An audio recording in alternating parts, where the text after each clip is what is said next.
festivalcircuit.com and the director of the Austin Comedy Film Festival. We've got an event coming up on the 8th of November, which is going to be held at the Austin Film Society Cinema. And the event is Austin Comedy Film Festival Fall 2022, which will be the final event of the year, but it'll be pretty fun. We got like 7 hours screening of all kinds of comedy content, 30 minutes or less, everything from comedy series episodes to funny music videos, comedy films, dark comedy, romantic comedy, horror comedy, you name it. It's just anything that will make you laugh, sketch comedy. And it's just a fun time with directors and content from all over the world. And today we're going to focus on series, one that is nominated for an award, actually. It has 2 episodes that will be screening on November the 8th, and that is Diner Therapy. And we got the whole crew here. Hello, everyone. Hi. All right. We got Laura, Kate, Wayne. Oh, man, it's great to have you all. Thanks for taking the time. Yeah, Thanks for having us. for sure. So who's the lucky one that's going to talk about the synopsis? I know we've got 2 episodes, but I'll let you decide. Tell me what these episodes are about. Someone walks into the theater, they know nothing about your series.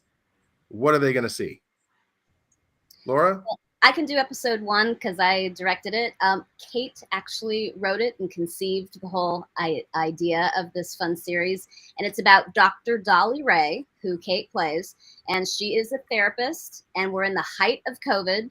And she is like, why pay for an office? People can't come to me. I'm going to go out to people and have my sessions in a restaurant outside on the streets of Manhattan, because that's all the restaurants could do at the time. So for episode 1, Wayne plays her patient, and he's of course very concerned about COVID. And so he comes and he's trying to get his session with Dr. Dolly Ray, and all sorts of craziness happens. So all right, what about the other episode, Wayne?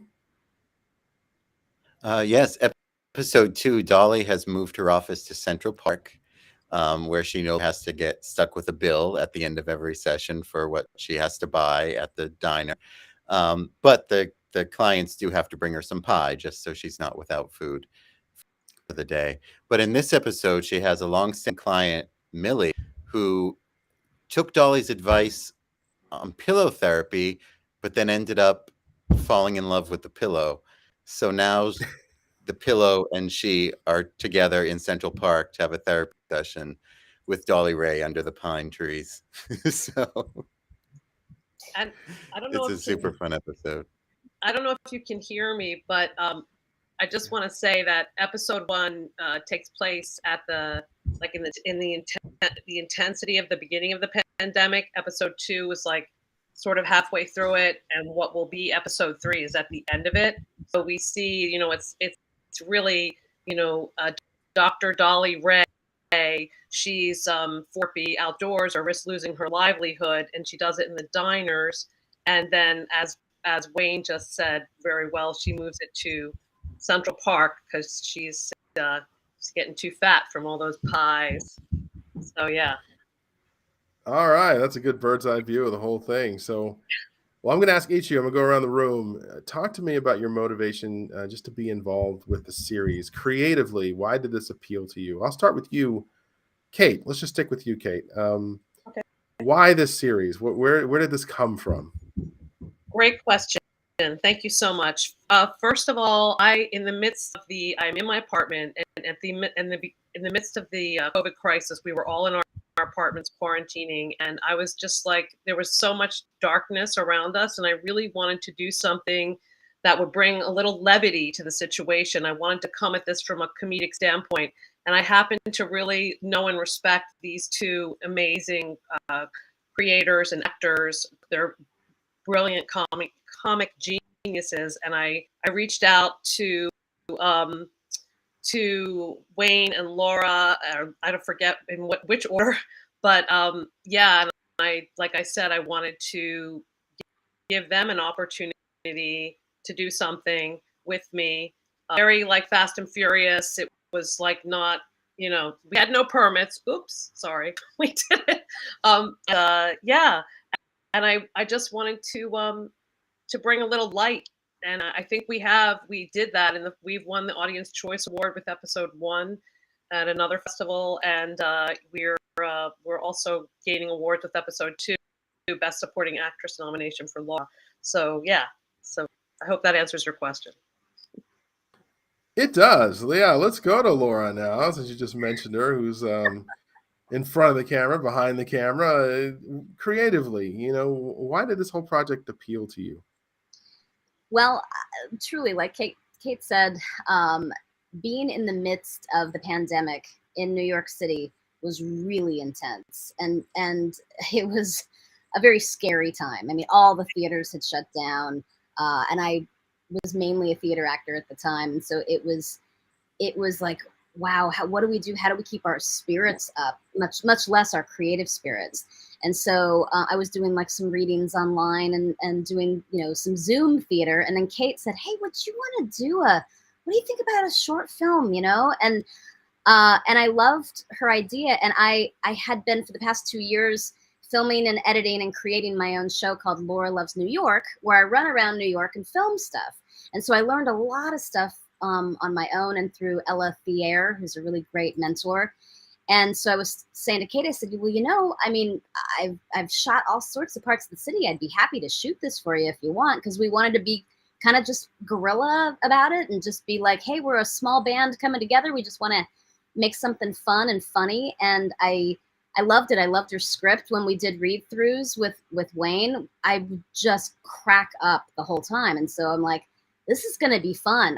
I'm usually, even when I'm filming my own series, I have to position the camera so that I'm, in frame. So this was like, oh, wow, I am fully behind the camera for the whole thing. And then I co-edited it with Wayne. And that was just, it was such a great expansive thing to happen, again, in the midst of such a really dark time, to find all this light and laughter. That you talk about coming out of COVID with, you could have come out with depressing drama, which we got. I got some of the coolest animation and most well-developed screenplays I've ever seen in my life coming out of COVID. But you chose to come out with comedy, which is, as a team, that's commendable, because everybody was in like this, like, at least for 6 months, was in this like haze of like really just not knowing, just uncertainty, I guess is the word, of going on in the world and safety and all those things. So for you to focus and come out with comedy is just really great. What about you, Wayne? Is it a similar story for you? What was your approach to this whole thing when you found out about this project? Yeah, I remember Kate called me and just at that time, it was an idea, and for all we know, it was going to be straight to Facebook release of the movie or something. But she knows that I always like to keep busy, and film my own make my own content when I can. And it just, it sounded great to me. I love that we were going to, be able to maybe add some relief or some levity to this experience for people without it doesn't go into the darker stuff. This is just about, this is just a therapist who doesn't understand Zoom and has to do what she has to do to survive. And we're just trying to figure out how to survive and work remote if we had, we are all getting used to it. And I think that's what she does. And for me, the fact that the entire series hinges on her inability to to video chat is hysterical to me, and I loved it. And then only later that like 2 days later, I found out Laura was going to shoot it, and I didn't know. I've known each of these women for a while, probably met the same, and I didn't know they knew each other. And so when she mentioned Laura, I was like, well, that saves me having to to make the call myself. And so, because Laura and I have done, we've done everything from off Broadway to creating our own work to just, Laura and I collaborated. Laura was the lead in my musical, Jaws the Musical. We've collaborated so much, so that she was brought in too was just like, oh wow. Man, Small World brought this all together. It's very, very exciting. So let's get into production a little bit. The production of this from front to back. And you may just be speaking about the episode you worked on or the series. It doesn't matter. It's just kind of just get an idea of every production is a little bit of film school. What did you learn? We'll go back to Kate. Let's start with you. What did you learn during this production? Well, this is not was not my first film. I did my first film in 2009, and this was before iPhones and any of that stuff. And I did it all above board, permits, like a huge budget, which, you know, and this, because of COVID, I was like, no, I want to do it. I said to them, I want to do it on iPhones. I don't know if the sound is terrible, which is a terrible thing to say, I know. But that's like Fast and Furious, you know, that's the time felt like. The time that we were in was just like, there was no time. And I wanted to like recreate that time. So yeah, I had a very little to no budget. I paid, you know, a small stipend to each director, and you know, a food stipend to the other actors, and you know, it was just like that. I think my biggest expense, you know, was the director fees, but it was just like, you know, it's not. Let's just say it wasn't $20,000 at all. So, yeah. Wow. What And about you, Laura? What was your experience like? It was a really great collaborative process. Like I said, I've been doing like my own little project for the past few years, and it was just all me. You know, the writing, the editing, the directing, the booking the talent, that sort of thing. And so to be in such a collaborative experience where really listening to what Kate wanted for her vision for episode 1, and then of course, juggling other projects, Wayne came on and helped me with the editing, and it was so cool to match each other's sensibilities. Like Wayne said, we've worked together off Broadway, we've done musical theater together. I mean, we know each other's comedy timing, and we know each other's improvisational style. So to do it in editing, in storytelling through film, was such a cool experience, because Wayne took a look at, I had done a really quick taste at the beginning, like the first few minutes of episode 1, and Wayne was like, okay, I want to make sure I match that tempo. And then he gave me his half. So I did the first half of the film, he did the second. I took his second half, merged it, trimmed it up a little bit just to make sure that it still was flowing. And it was just really fun to learn that way, to get to really collaborate and go, wow, I love his choice on that take there, that he's choosing that instead of what I would have thought. This is even funnier. And then being able to tighten it up to make the comedy even sharper. It was such a neat experience, because like Kate said, we did it on iPhones. So we had 3 iPhones, almost kind of like the old, you know, Lucy and Ricky style of, you know, 3 little iPods whose phone was dying. But so we had all this different kind of footage, and then being able to try to marry it together, it was a really great experience. And then for episode 2, all I had to do was act, and that was awesome. So I will hand it off. There you go. Acting is getting a breather. What about you, Wayne? For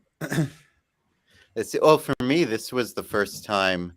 I mean, everything that they said, and then also this was the first time for me that I had filmed and edited something and directed something that I didn't write myself or be part of the writing, or just have it be an idea and let's improvise. So this was the first time I really had somebody to kind of be the guardian of somebody else's story.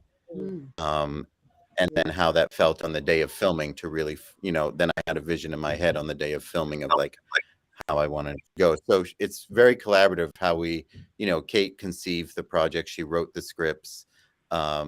You know, Laura has now experienced directing in episodes, not just acting, you know, so it's a very give and take kind of thing we're doing. So for me, it was interesting for it to just not be all my entire concept. I've never done anything that wasn't my concept before from an editing point of view. And we've also since learned to get on person. I God, think is the yes. yes, Yes. yes. The story of lesson my has whole been learned. career is sound. Yeah, it's. Yep. I tell you what, Hat- once people know you do a good job, they book you all the time. So yeah, it's sound is key. Well, let's talk about the future of this series, and then the second question is just kind of, you know, what's going on in the future, just in general, like what are you working on? Doesn't necessarily have to be tied to the series, but we'll go to Kate. Talk to me about the future. Well, the future of Diner Therapy. The name will probably change to Diner Therapy COVID comedy series. We are I have written the third and final episode where Dr. Dolly Ray has been called. She's become insanely popular in New York with her kooky brand of therapy, and she's been called to take her therapy across the country. The episode is called Episode 3, Hop On, Hop Off, a group therapy session. And I'm in the midst of pre-production on that. These guys don't know it, but I'm about to start fundraising, and as soon as I have the funds in place, I'm gonna be directing it as well, maybe possibly co-directing with a DP. So these guys are going to be only acting, which will be so cool, and I will get to direct this. I've been wanting to direct for a while, so I figured what a way to go out. So that's the next up for that. And then I have something else in the works based on my original script, which is a sequel to that. It's about the ghost of Johnny Cash. So yeah. Interesting. What about you, Laura? What are you working on? I'm doing a lot of voiceover stuff, which is really fun. Being a musical theater actor, it would kind of come to me every once in a while. People would be like, "Hey, can you record this?" Or "Wow, I really like your voice." And so I've been having fun with that. I'm actually currently doing a reading of Sleepy Hollow on TikTok, which is really fun. Reading the old classics. I have an episode to edit for Laura Loves New York, and then I have a pet project called Pat the Park Ranger, which is a quirky little park ranger who is looking for Bigfoot, but always finds something else that's exciting to explore about nature. And it's geared towards kids. I've already filmed 2 episodes, and I'm in the midst of editing, and I'm thinking of putting them out there to film festivals because, it's just to have a broader audience. If you only knew a film festival director. If only! Michael! Fun stuff. Sounds like you have some exciting projects on deck and funny concepts too. What about you, Wayne? What are you working on? Well, actually, this weekend it's my cosplay cabaret group. It's called New York Cosplay Cabaret, which I'm a member, rotating cast member. And so we have a second show this month. We're doing a tribute to Weird Al Yankovic, and also Halloween themed. So I am finishing writing my spoof, and then I'm going to shoot that video and edit it, hopefully in the 2 days that I have to do it. So. All right. They're really good, I gotta say. Wayne's cosplay and his spoofs musically are so fun. Exciting times. All right. Well, hey, I appreciate the time today. Appreciate just being transparent about this whole process. And it's just fun getting to know you and your series. Is there anything you'd like to add before we go? I'll go to you, Kate. Anything you want to add? No, just I hope everybody will come out and watch this crazy comedy and realize that there was a silver lining in COVID, that we can find silver linings even in the darkest of times. So yeah, that's it. And thank you so much. Thank you to you and the judges for selecting us to screen at the festival. We're very excited about it and very grateful. Thank you. Well, we appreciate you, and looking forward to fun times at the festival. All right. Well, take it easy. Have a good weekend. Thank you. You too. All Thanks, right. Michael. Thank you.